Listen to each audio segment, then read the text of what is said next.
ধর্মপ্রাণ মুসলিমদের টাকা লোপাট করে নিয়ে দেশে ভেঙে যাবে। এর আগে এরকম ঘটনা ঘটছে। আমরা যাব, তার জন্য টাকা জমা দেই বার্সাই হর্স কাফেলার সিওর কাছে। 3 দিন পর তার ফোন বন্ধ। ডোমেস্টিক এয়ারপোর্টের মতো জায়গায় অফিস, আমি জানি না কি করে এরকম একটা জায়গায় সিভিল এভিয়েশনের পারমিশন ছাড়া একটা অফিস হয়। প্রচণ্ড ক্ষোভ আর আক্ষেপ নিয়ে কথাগুলো বলছিলেন birds I helicopter and Hodge Kafela services প্রতারণার শিকার ভুক্তভোগীরা। প্রতিষ্ঠানটির মাধ্যমে ওমরা পালনের জন্য টাকা দিয়ে প্রতারণার শিকার হয়েছেন 2 শতাধিক মানুষ। এসব ভুক্তভোগীর কাছ থেকে 5 কোটি টাকারও বেশি আত্মসাৎ করে চক্রের মূল হোতা রাজীব মাহমুদ বিদেশে পালিয়ে গেছেন বলে অভিযোগ উঠেছে। অবশ্য মামলা হওয়ার পর রাজীবের স্ত্রী নীলা আক্তার সহ 2 জনকে গ্রেপ্তার করেছে পুলিশ। জানা যাচ্ছে, দীর্ঘদিন ধরেই ঢাকার এয়ারপোর্টে অভ্যন্তরীণ টার্মিনালের ভেতরে birds I helicopter and Hodge Kafela services প্রতিষ্ঠানের আড়ালে নানা রকমের প্রতারণা কার্যক্রম চালাচ্ছিলেন রাজীব মাহমুদ।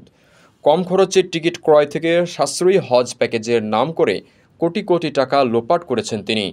অন্য প্রতিষ্ঠানের নাম ভাঙিয়েও করেছেন প্রতারণা।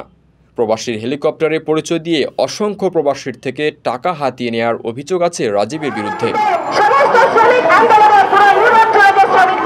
সম্প্রতি একজন ভুক্তভোগী বিমানবন্দর থানায় এজেন্সি মালিক রাজীব, তার স্ত্রী নীলা আক্তার সহ 16 জনের বিরুদ্ধে মামলা করেন। এরপর গণমাধ্যমে খবর বেরোলে দেশজুড়ে তোলপাড় সৃষ্টি হয়, টনক নড়ে প্রশাসনের।